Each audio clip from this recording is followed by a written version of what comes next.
was in my penultimate year in secondary school when my mother arranged marriage for me. I was to be married to a man that was probably in his late 50s.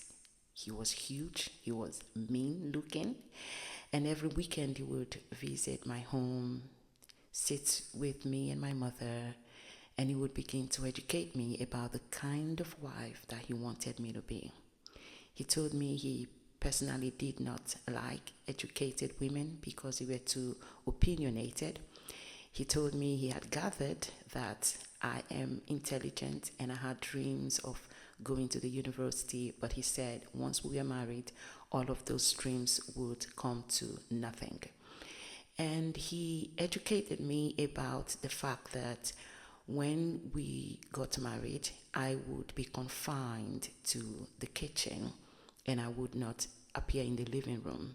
And that whenever we had guests, I would not make any appearance in the living room. And when he is talking, I don't talk back and I don't look at him when he is talking. He told me we're going to have 5 children.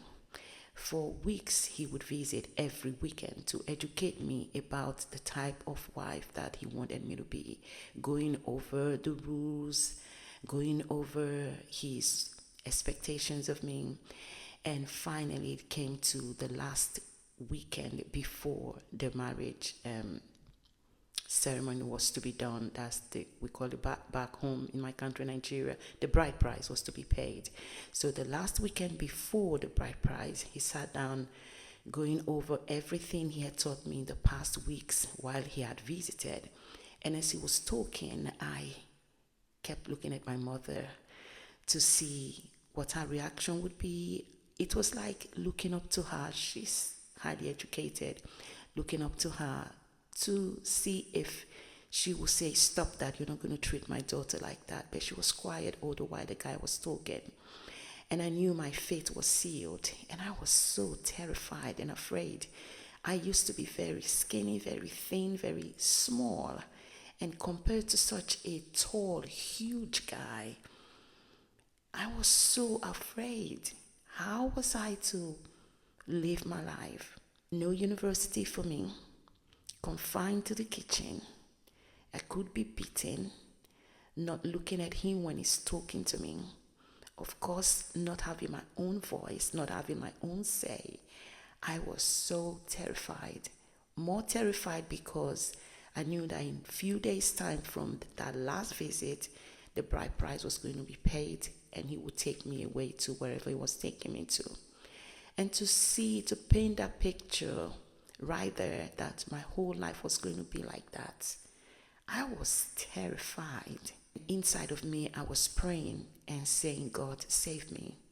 God, help me. God, save me. That moment, an idea just hit me that I should tell my mom to just allow me to run to a neighbor to ask for a textbook to do my homework. I ran to a neighbor, his name Nathan Agun, and I laid before him what was happening, told him in some days' time I was going to be married away to this old man. And he just held my hand and he prayed a prayer. He said, Lord, frustrate this whole arrangement like you frustrated the counsel of Ahithophel. That was all he said. And then I ran back, sat down with this man and my mom. He kept talking, but nothing he said was entering my ears because I was shaking and I was terrified. And then an idea hit me. Something said, tell the guy that you want to see him privately outside. So for the first time in all the weeks he's been talking, I spoke to him and I said, excuse me, sir, can I see you outside?